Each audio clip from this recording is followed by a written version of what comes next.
اعوذ باللہ من الشیطان الرجیم بسم اللہ الرحمن الرحیم وَاقْتُلُوهُمْ حَيْثُ ثَقِفْتُمُوهُمْ وَأَخْرِجُوهُمْ مِنْ حَيْثُ أَخْرَجُوكُمْ وَالْفِتْنَةُ أَشَدُّ مِنَ الْقَتْلِ وَلَا تُقَاتِلُوهُمْ عِنْدَ الْمَسْجِدِ الْحَرَامِ حَتَّى يُقَاتِلُوكُمْ فِيهِ فَإِنْ قَاتَلُوكُمْ فَاقْتُلُوهُمْ كَذَلِكَ جَزَاءُ الْكَافِرِينَ فَإِنِ انْتَهَوْا فَإِنَّ اللَّهَ غَفُورٌ رَحِيمٌ وَقَاتِلُوهُمْ حَتَّى لَا تَكُونَ فِتْنَةٌ وَيَكُونَ الدِّينُ لِلَّهِ فَإِنِ انْتَهَوْا فَلَا عُدْوَانَ إِلَّا عَلَى الظَّالِمِينَ الشہر الحرام بالشہر الحرام والحرمات قصاص فمن اعتدى عليكم فاعتدوا عليه بمثل ما اعتدى عليكم واتقوا الله واعلموا ان الله مع المتقين وانفقوا في سبيل الله وَلَا تُلْقُوا بِأَيْدِيكُمْ إِلَى التَّهْلُكَةِ وَأَحْسِنُوا إِنَّ اللَّهَ يُحِبُّ الْمُحْسِنِينَ صدق اللہ مولانا العلی العظیم وبلغنا نبیہ ورسولہ الکریم۔ اور مارو ان کو جہاں تم ان کو پاؤ، اور ان کو نکالو جہاں سے انہوں نے تم کو نکالا، اور فتنہ زیادہ سخت ہے قتل سے، اور ان سے نہ لڑو مسجد حرام کے پاس یہاں تک کہ وہ تم سے لڑیں اس میں، پھر اگر وہ تم سے لڑیں تو تم بھی ان سے لڑو، اس طرح بدلہ ہے کافروں کا۔ پھر اگر وہ باز آ جائیں تو بے شک اللہ بخشنے والا مہربان ہے، اور لڑو ان سے یہاں تک کہ فتنہ باقی نہ رہے اور دین اللہ ہی کے لیے ہو جائے۔ پھر اگر وہ باز آ جائیں تو زیادتی نہیں ہے مگر ظالموں پر ہی۔ حرمت والا مہینہ حرمت والے مہینے کے بدلے ہے، اور حرمتوں میں قصاص ہے، پس جو کوئی زیادتی کرے تم پر تو تم بھی اس پر زیادتی کرو مثل اتنی کہ جتنی اس نے تم پر زیادتی کی ہے، اور اللہ سے ڈرو اور جان لو کہ اللہ پرہیزگاروں کے ساتھ ہے، اور اللہ کی راہ میں خرچ کرو اور اپنے ہاتھوں کو ہلاکت میں نہ ڈالو، اور نیکی کرو بے شک اللہ نیکی کرنے والوں کو پسند کرتا ہے۔ محترم احباب، سورۃ البقرہ کا جو دوسرا حصہ ہے اس کے جو دو سب سے مرکزی مضامین ہیں، ایک جہاد فی سبیل اللہ اور دوسرا انفاق فی سبیل اللہ، ان آیات میں وہ دونوں مضامین پہلی دفعہ بیان ہو رہے ہیں۔ میں نے عرض کیا تھا کہ یہ دونوں مضامین کل 6 دفعہ بیان ہوں گے، ان آیات میں پہلی دفعہ بیان ہو رہے ہیں۔ یہاں پر اللہ رب العزت نے جو لفظ استعمال فرمائے وہ ہیں کہ وَاقْتُلُوهُمْ حَيْثُ ثَقِفْتُمُوهُمْ، ان کو قتل کرو جہاں بھی تم ان کو پاؤ۔ بظاہر بڑے شدید لفظ ہیں، اور ان کی اسی ظاہری شدت کی وجہ سے بدبخت کافر لوگ، دہریے اور لادین لوگ، وہ اسلام کے اوپر اعتراض کرتے ہیں کہ اسلام دہشت گردی کی تعلیم دیتا ہے۔ وہ کہتے ہیں کہ دیکھو قرآن کیا کہہ رہا ہے کہ جہاں بھی کوئی کافر ملے تو اس کو مار دو۔ میں یہ عرض کرنا چاہوں گا کہ اگر اس آیت مبارکہ سے یہی مقصود ہے کہ جب بھی جہاں کہیں کوئی کافر ملے تو اس کو مار دیا جائے، اگر اس آیت مبارکہ سے یہی مقصود ہے تو پھر آج تک امت محمدیہ نے اس پر عمل کیوں نہیں کیا؟ اگر یہی مقصود ہے تو پھر کم از کم جن ممالک میں اسلامی حکومت ہے تو وہاں پر تو پھر کوئی کافر آج تک زندہ موجود نہیں رہنا چاہیے تھا، وہاں تو سارے مارے جانے چاہیے تھے۔ تو بلا وجہ ایک آیت مبارکہ کا غلط مفہوم سیاق و سباق سے ہٹ کے لینا تو وہ انتہائی گھنونی حرکت ہے۔ اس آیت مبارکہ سے پہلے جو گزشتہ درس میں آیت مبارکہ تلاوت کی گئی، اس میں 3 اصول جو ہیں وہ اللہ رب العزت کی طرف سے ذکر ہوئے۔ اللہ نے فرمایا کہ وَقَاتِلُوا فِي سَبِيلِ اللَّهِ الَّذِينَ يُقَاتِلُونَكُمْ، اللہ کی راہ میں لڑو ان سے، کن سے؟ کہ يُقَاتِلُونَكُمْ، جو تم سے لڑیں۔ تو گویا کہ پہلا اصول یہ ہو گیا کہ آغاز ان کی طرف سے ہو، پھر تم بھی لڑ سکتے ہو۔ یہ پہلی چیز سمجھ آ گئی کہ وہ لڑیں تو تم نے لڑنا ہے۔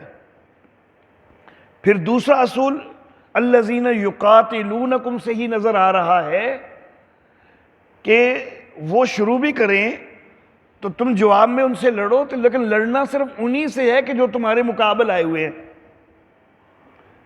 ایسا نہیں ہے کہ جو کفار کے قبائل وہ تمہارے مقابل آنے سے کترا رہے ہیں، وہ تمہارے مقابل نہیں آ رہے، تم ان کے اوپر بھی جا پڑو، ایسا نہیں ہے، بلکہ جو تم سے لڑ رہے ہیں بس انہی سے تم نے لڑنا ہے۔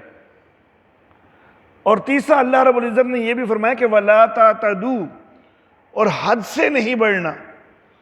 معاملہ جنگ کا ہے، لڑائی کا ہے، اور جنگ اور لڑائی کے دوران بھی یہ کہا گیا کہ حد سے نہیں بڑھنا، زیادتی نہیں کرنی۔ اللہ اللہ۔ اور یہ جو لفظ ہے نا وَلَا تَعْتَدُوا، اس کے اندر جو زیادتی نہ کرنے کا حکم ہے تو وہ ان آیات کے اندر بار بار دہرایا گیا ہے کہ تمہاری طرف سے کوئی زیادتی نہیں ہونی چاہیے۔ اللہ اللہ۔ اس کو ایک انداز میں یوں فرمایا کہ فَإِنِ انْتَهُوا فَإِنَّ اللَّهَ غَفُورٌ رَحِيمٌ، اگر وہ باز آ جاتے ہیں تو اللہ بخشنے والا مہربان ہے، تو پھر تم نے بھی نہیں لڑنا اگر وہ باز آ جاتے ہیں، کہ تمہاری طرف سے کوئی زیادتی نہ ہو جائے۔ اس کو اس انداز میں بھی فرمایا گیا کہ فَإِنِ انْتَهُوا فَلَا عُدْوَانَ إِلَّا عَلَى الظَّالِمِينَ، اگر وہ باز آ جاتے ہیں تو خیال کرنا زیادتی صرف ظالموں کے لیے ہے، تم نے دوسروں پر زیادتی نہیں کرنی ہے۔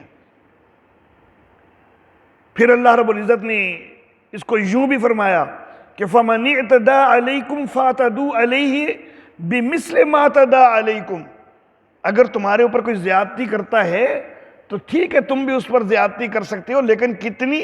جتنی اس نے تمہیں کی ہے، تمہارے اوپر کی ہے۔ حالانکہ حالت جنگ ہے، اور حالت جنگ کے اندر تو عموماً جذبات ایسے گرم ہوتے ہیں کہ ہوش ہی نہیں ہوتا، اور یہی ہوتا ہے کہ بس جب وہ مقابلے میں آئے تو پھر ماری جاؤ، ان کو ماری جاؤ۔ حالت جنگ میں تو یہی چیز ہوتی ہے نا، لیکن اس کے اندر بھی اللہ رب العزت بار بار تاکید کر رہے ہیں کہ ٹھیک ہے وہ تمہارے مقابلہ میں آئے ہیں، تم بھی ان سے لڑو، تمہیں لڑائی کی اجازت ہے، لیکن خیال کرنا تم امت مسلمہ ہو، تمہاری طرف سے کوئی زیادتی نہ ہو جائے۔ تو اللہ بار بار اس چیز کو دہرا رہے ہیں کہ خود تمہاری طرف سے زیادتی نہیں ہونی چاہیے، تمہیں اللہ رب العزت کے احکام کے مطابق ہی عمل کرنا چاہیے۔ تمہیں جو جنگ کے، جہاد کے قوانین اللہ رب العزت نے بتلائے ہیں اپنے نبی صلی اللہ علیہ وسلم کی معرفت، تم نے ان کے اوپر عمل کرنا ہے۔ رحمت کائنات صلی اللہ علیہ وسلم واضح ارشادات فرمائے کہ جنگ کے اندر کسی بچے کو قتل نہیں کیا جانا چاہیے، کسی عورت کو قتل نہیں کیا جانا چاہیے، جو ضعیف اور بوڑھے وغیرہ جو کہ تمہارے مقابلہ میں نہیں نکل رہے ان کو قتل نہیں کیا جانا چاہیے، جو اسلام قبول کرنے کا اظہار کر دے اس کو قتل نہیں کرنا۔ اللہ اللہ۔ حضرت عمار بن یاسر رضی اللہ تعالیٰ عنہ ایک لڑائی کے اندر ایک بندے کو قتل کر رہے ہیں تو اس نے آگے سے فوراً کلمہ پڑھ لیا، لیکن انہوں نے خیال کیا کہ یہ صرف اپنی جان بچانے کے لیے کلمہ پڑھ رہا ہے، تو انہوں نے پھر بھی اس کو قتل کر دیا۔ جب رحمت کائنات صلی اللہ علیہ وسلم کو معلوم ہوا تو نبی اکرم صلی اللہ علیہ وسلم شدید ناراض ہوئے۔ حضرت عمار نے کہا کہ آقا وہ تو صرف جان بچانے کے لیے کلمہ پڑھ رہا تھا، تو نبی اکرم صلی اللہ علیہ وسلم نے فرمایا کیا تم نے اس کو دل چیر کے دیکھا تھا کہ وہ جان بوجھ کے جو ہے وہ صرف جان بچانے کے لیے پڑھ رہا تھا یا واقعی وہ ایمان کے لیے پڑھ رہا تھا؟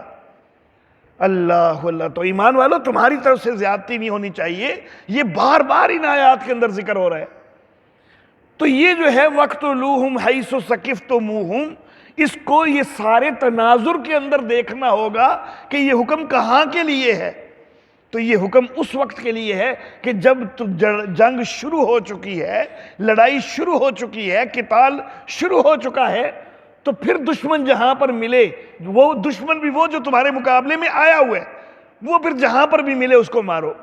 ظاہر بات ہے کہ اگر جنگ شروع ہو چکی ہے، دشمن تمہارے اوپر حملہ آور ہو چکا ہے، پھر بھی اگر ہاتھ روک کے بیٹھو گے تو پھر تو سارے قتل ہو جاؤ گے نا، پھر تو ظاہر بات ہے کہ اجازت ہونی چاہیے۔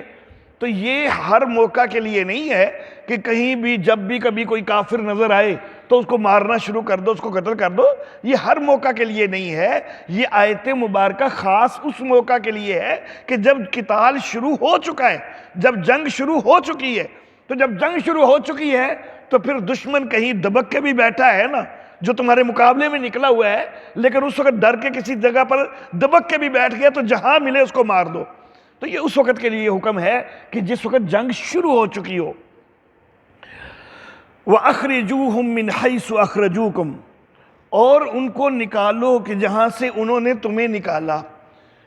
مکہ والوں نے نبی اکرم صلی اللہ علیہ وسلم اور صحابہ کرام کو اذیتیں اور تکلیفیں دے دے کے اتنا مجبور کر دیا تھا کہ ہجرت کرنا پڑی تھی، مکہ سے نکلنا پڑا تھا۔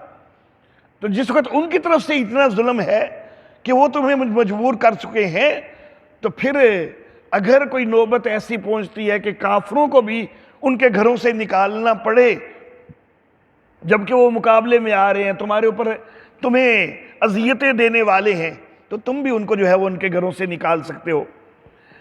وَالْفِتْنَةُ أَشَدُّ مِنَ الْقَتْلِ، اور فتنہ قتل سے زیادہ شدید ہے۔ اللہ اللہ، اسلام امن کا دائی مذہب ہے، اسلام سلامتی کا مذہب ہے۔ اس پر ایک سوال پیدا ہوا کہ جب اسلام امن کا مذہب ہے، سلامتی کا مذہب ہے، تو پھر اسلام نے جنگ کی اجازت دی ہی کیوں؟ جہاد کی اجازت چلو ہوتی نہ دی نہ جاتی۔ لیکن اس کا جواب اللہ رب العزت ارشاد فرما رہے ہیں کہ نہیں، جنگ کبھی ناگزیر ہو جایا کرتی ہے۔ جب فتنہ پھیل جائے، جب فتنہ موجود ہو تو جنگ ناگزیر ہو جایا کرتی ہے۔ وہاں پر پھر ہاتھ روک کے رکھنا یہ معاشرے کے لیے نقصان دہ ہو جایا کرتا ہے۔ جس وقت کفر جو ہے وہ اپنی پوری طاقت سے حملہ آور ہو رہا ہے، وہ اپنا فتنہ پھیلا رہا ہے، جس وقت وہ ہمارے معصوم بچوں کو ذبح کر رہا ہے، جس وقت وہ ہماری بیٹیوں کی عصمتوں کو تار تار کر رہا ہے، کیا اس وقت بھی ہم ہاتھ رو کے بیٹھے رہے؟ نہیں، جنگ ناگزیر ہو جاتی ہے جب فتنہ موجود ہو۔ تو ایک طرف اگر فتنہ ہے کہ شرک جو ہے، کفر جو ہے، وہ اہل اسلام کو دبانے کی کوشش کر رہا ہے اور ان کو دین سے ہٹانے کی کوشش کر رہا ہے، تو یہ چیز زیادہ سخت ہے۔ ٹھیک ہے، جنگ کے اندر کئی بندے مارے جاتے ہیں، کئی ہمارے بھی شہید ہوں گے، کئی ان کے بھی جہنم واصل ہوں گے، لیکن فتنے کے مقابلہ میں یہ چیز قابل برداشت ہے۔ فتنہ اس سے زیادہ سخت چیز ہے، وہ اس سے زیادہ گھنونی چیز ہے۔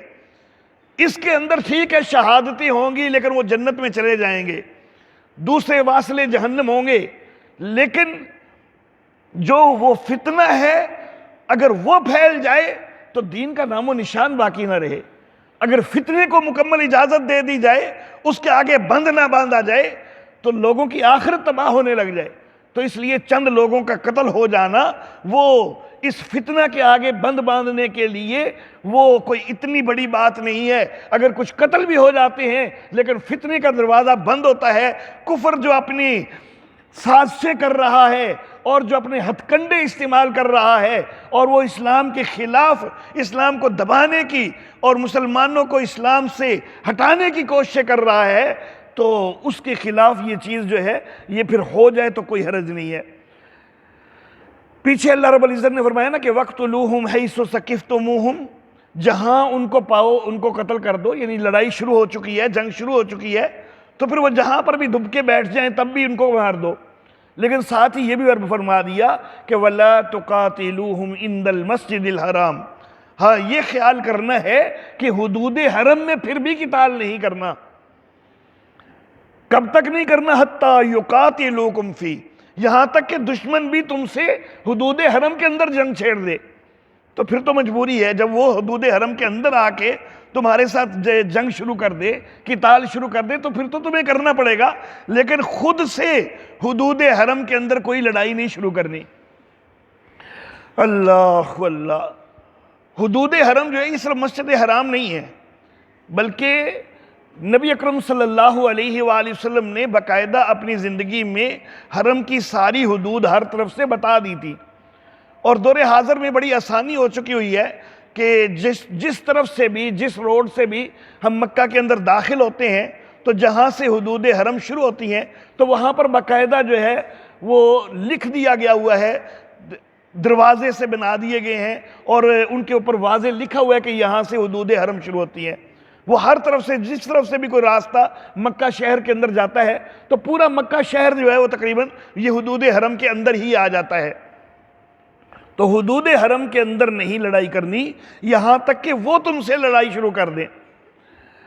اللہ اللہ، فَإِن قَاتَلُوكُمْ فَاقْتُلُوهُمْ، پھر اگر وہ حدود حرم میں لڑنا شروع کر دیں تو پھر تو تم بھی ان سے لڑو۔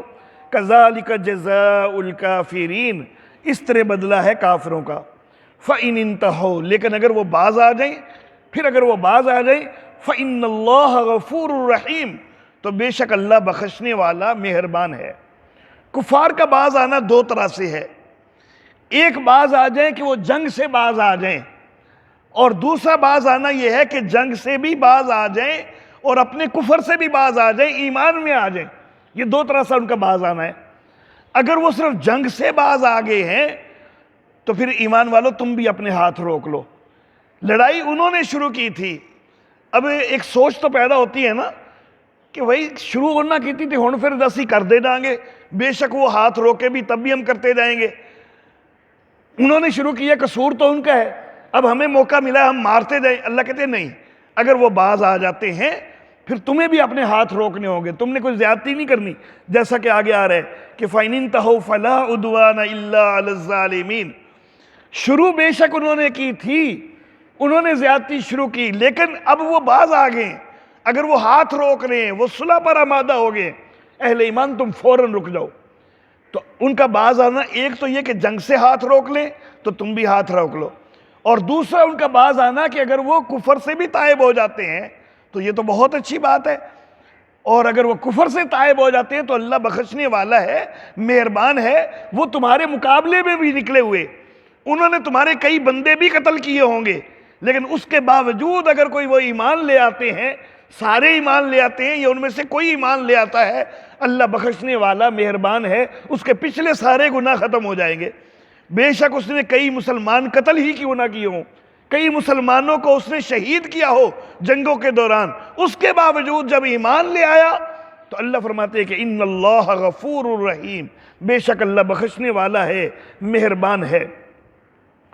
وَقَاتِلُوهُمْ حَتَّى لَا تَكُونَ فِتْنَةٌ، اور ان سے لڑو یہاں تک کہ فتنہ باقی نہ رہے، وَيَكُونُ الدِّينُ لِلَّهِ، اور وَيَكُونَ الدِّينُ لِلَّهِ، اور دین اللہ ہی کے لیے ہو جائے۔ اللہ اللہ، وہ جو دین میں خرابیاں کرنے کی کوششیں کر رہے ہیں، جو فتنے پھیلانے کی کوشش کر رہے ہیں، جو دین کو دبا کر کفر کی طرف لوگوں کو لے جانے کی کوششیں کر رہے ہیں، وہ کوششیں ان کی جو ہے وہ ماند پڑ جائیں، اللہ کا دین غالب ہو جائے، اس وقت تک لڑو۔ فَإِنِ انْتَهُوا، پھر اگر وہ باز آ جائیں، یہاں پر دوبارہ کہا گیا اگر وہ باز آ جائیں، تو خیال کرنا فلا عدوان الا علی الظالمین، تو کوئی زیادتی نہیں ہے مگر ظالموں پر۔ یہاں پر یہ جو زیادتی کا لفظ استعمال ہو رہا ہے نا کہ تمہاری طرف سے کوئی زیادتی نہیں ہونی چاہیے مگر ظالموں پر، تو یہ زیادتی اصل میں یہاں پر محاورتاً استعمال ہو رہا ہے۔ انہوں نے بھی تو پہلے ظلم کیا، وہ ظالم ہیں، انہوں نے جو ظلم کیا ہے تم ان کے برابر ان کے جو ہے ان کے بدلہ لے سکتے ہو۔ تو اصل میں یہاں پر قصاص اور بدلہ مراد ہے کہ جتنا انہوں نے تمہارے اوپر ظلم کیا ہے، جتنی انہوں نے تمہارے اوپر زیادتی کی ہے، تم بھی اتنا بدلہ لے سکتے ہو۔ یہ نہیں کہ اس سے آگے بڑھ کر تمہاری طرف سے زیادتی ہونی شروع ہو جائے، یہ نہیں ہونا چاہیے۔ اللہ اللہ، جیسا کہ اگلی آیت مبارکہ میں زیادہ وضاحت کے ساتھ آ رہا ہے کہ تم اتنی زیادتی کر سکتے ہو جتنی انہوں نے کی ہے۔ تو یہ زیادتی کا مطلب ان سے بڑھ جانا نہیں ہے، بلکہ صرف بدلہ لینا مراد ہے، قصاص ہے، برابری مراد ہے۔ تو خیال کرو اگر وہ باز آ جائیں تو پھر تم نے کوئی زیادتی نہیں کرنی۔ ہاں مگر ظالموں پر جو ہے جتنا انہوں نے کیا ہے اتنی تم زیادتی کر سکتے ہو، تم اتنا بدلہ لے سکتے ہو۔ الشہر الحرام بالشہر الحرام، پیچھے ایک بات ذکر آ گئی کہ حدود حرم کے اندر نہیں لڑنا۔ ہاں البتہ دشمن بھی لڑے تو پھر مجبوری ہے، پھر تم بھی لڑ سکتے ہو۔ اب حدود حرم کے علاوہ ایک ہے اشہر حرم۔ اشہر حرم سے مراد حرمت والے مہینے، 4 مہینے سیدنا ابراہیم علیہ الصلاۃ والتسلیمات کی شریعت سے حرمت والے چلے آ رہے ہیں، جو سال کے 2 آخری مہینے ہیں، ذیقعد اور ذی الحج، اور پھر ساتھ ہی اگلا سال شروع ہوتا ہے تو محرم۔ تو یہ مہینے عملی طور پر 3 اکٹھے ہو جاتے ہیں، اگرچہ ان میں سے ایک سال کا بالکل پہلا ہے اور 2 جو ہیں وہ سال کے بالکل آخری ہیں، لیکن عملی طور پر یہ تینوں اکٹھے ہو جاتے ہیں کیونکہ سال کا آخر آتا ہے تو ساتھ ہی آگے نیا سال شروع ہو جاتا ہے۔ تو ذیقعد، ذی الحج اور محرم یہ 3 اکٹھے مہینے ہیں حرمت والے، اور ایک مہینہ ان سے ہٹ کر رجب کا مہینہ حرمت والا ہے۔ تو یہ حضرت ابراہیم علیہ الصلاۃ والتسلیمات کی شریعت سے یہ مہینے حرمت والے چلے آ رہے ہیں۔ اور حرمت والے مہینوں کا مکہ کے مشرکین جو ہیں یا قبائل عرب جو مشرکین ہیں تو وہ بھی حرمت والے مہینوں کا کچھ نہ کچھ لحاظ کرتے تھے، اگرچہ وہ ان کی حرمت کو پامال کرنے کے لیے نسی کی رسم بھی ایک چلائی ہوئی تھی، وہ ایک الگ بات ہے، لیکن کم از کم نام ضرور تھا کہ وہ حرمت کا خیال کرتے ہیں۔ تو اللہ رب العزت نے فرمایا کہ حرمت والے مہینے جو ہیں، اہل ایمان تم نے حرمت والے مہینوں میں خود سے نہیں لڑنا، لیکن یہ خیال کرو کہ الشہر الحرام بالشہر الحرام والحرمات قصاص، حرمت والا مہینہ حرمت والے مہینے کے بدلے میں ہے، اور حرمتوں پر بھی قصاص ہے، حرمتوں میں بھی قصاص ہے۔ یعنی اگر وہ تمہارے ساتھ حرمت والے مہینے میں جنگ شروع کر دیں تو پھر تمہیں بھی بہرحال کرنی ہوگی، کیونکہ ظاہر بات ہے جب ایک فریق جنگ شروع کر چکا ہے تو پھر تم ہاتھ پر ہاتھ رکھ کے نہیں بیٹھ سکتے ہیں، نہیں تو سارے قتل ہو جائیں گے۔ تو جس وقت وہ حرمت والے مہینوں میں جنگ شروع کر دیں تو پھر تو تم بھی کر سکتے ہو، لیکن عام حالات میں تم نے حرمت والے مہینوں میں جنگ نہیں کرنی ہے۔ فَمَنِ اعْتَدَى عَلَيْكُمْ فَاعْتَدُوا عَلَيْهِ بِمِثْلِ مَا اعْتَدَى عَلَيْكُمْ، اگر تم پر کوئی زیادتی کرے تو تم بھی اس پر زیادتی کر سکتے ہو، لیکن اتنی ہی کہ جتنی اس نے تم پر زیادتی کی ہے۔ تو گویا کہ یہ صرف ایک قصاص اور بدلے کی حد تک ہے، تمہاری طرف سے معاملہ بڑھنا نہیں چاہیے، بلکہ تمہیں کیا کرنا چاہیے؟ وَاتَّقُوا اللَّهَ، تمہیں تو اللہ سے ڈرنا چاہیے۔ اللہ سے ڈرتے ہوئے تمہیں اللہ کے احکام کو مد نظر رکھنا ہے۔ حالت جنگ بھی ہے نا جس کے اندر اپنا ہوش نہیں رہتا اور جذبات جو ہے وہ یہ چاہ رہے ہوتے ہیں کہ بس اب مارے جائیں، اس وقت بھی تم نے اللہ کا تقوی رکھنا ہے، اللہ کا ڈر رکھنا ہے۔ تم نے خیال رکھنا ہے کہ کون سے قوانین دیے ہیں اللہ اور اس کے رسول نے کہ جنگ کے دوران ان قوانین کے اوپر عمل رکھنا ہے۔ تمہاری طرف سے زیادتی پھر بھی نہیں ہونی چاہیے، تمہیں اللہ کا ڈر رکھنا ہے۔ اللہ اللہ، اب جب یہاں پر تاکید کی گئی نا کہ تم نے ان کے اوپر زیادتی نہیں کرنی بلکہ اللہ کا ڈر رکھنا ہے، تم نے ان قوانین کو مد نظر رکھنا ہے جو شریعت اسلامیہ نے دی ہے، تو ایک دل میں خیال آ سکتا ہے کہ اگر ہم جنگ کے دوران بھی احتیاط ہی دیکھتے رہیں کہ کہیں ہمارا عمل ان سے زیادہ آگے نہ بڑھ جائے، کہیں ہماری طرف سے زیادتی نہ ہو جائے، اگر ہم اتنی احتیاط ہی کرتے رہیں تو وہ تو غالب آ جائیں گے۔ کیونکہ انہوں نے تو کوئی احتیاط نہیں کرنی. ہمیں شریعت اسلامیہ درس دے رہی ہے کہ تم احتیاط کرو, تمہاری طرف سے زیادتی نہ ہو جائے. ہم بچتے رہے احتیاط کرتے رہے تو وہ تو غالب آ جائیں گے. اللہ نے فرمایا نہ تم تقوی اختیار کرو تو وَاعْلَمُوا أَنَّ اللَّهَ مَعَ الْمُتَّقِينَ, جان لو کہ اللہ پرہیزگاروں کے ساتھ ہے, تمہیں اللہ کی طرف سے مدد آ جائے گی. تم یہ خیال کر کے کہ ہم اگر احتیاط کرتے رہیں, زیادتی سے بچتے رہیں تو ہم مغلوب ہو جائیں گے, نہیں, مغلوب نہیں ہوں گے. تمہارے دلوں کے تقوی کی وجہ سے اللہ تمہارا ساتھ دے گا. جب اللہ ساتھ دے جائے تو پھر کون کوئی طاقت مغلوب کر سکتی ہے. اللہ وَأَنفِقُوا فِي سَبِيلِ اللَّهِ, اور اللہ کی راہ میں خرچ کرو. یہ دوسرا مرکزی مضمون ہے. اور جہاد کے لیے بھی خرچ کی بہت زیادہ ضرورت ہوتی ہے. جہاد کے لیے اسلحہ چاہیے ہے, جہاد کے لیے مجاہدین کی خوراک, ان کا کھانا پینا, ان کا لباس, یہ سارا کچھ چاہیے. جہاد کے لیے مجاہدین جتنے عرصے کے لیے جہاد کے لیے نکلے ہوئے ہیں, ظاہر بات ہے کہ وہ اپنے گھروں کو کی مالی اور معاشی خدمت جو ہے وہ سر انجام نہیں دے سکتے, تو ان کے گھروں کا انتظام بھی چاہیے, تو اس کے لیے بڑا سارا خرچ کی ضرورت ہے. تو اللہ فرماتے ہیں کہ جہاد کے ساتھ ساتھ اس طرف بھی توجہ دو کہ اللہ کی راہ میں خرچ کرو. اللہ رحمت کائنات صلی اللہ علیہ وآلہ وسلم نے جب بھی کبھی کوئی باقاعدہ اپیل کی ہے نا, جہاں تک میں نے مطالعہ کیا ہے تو جہاد کے موقع پر ہی کی ہے. اس طرح کی اپیل کہ ابھی جو ہے وہ چندہ لا کے دو, یہ صرف نبی صلی اللہ علیہ وسلم نے جہاد کے موقع پر ہی کی ہے.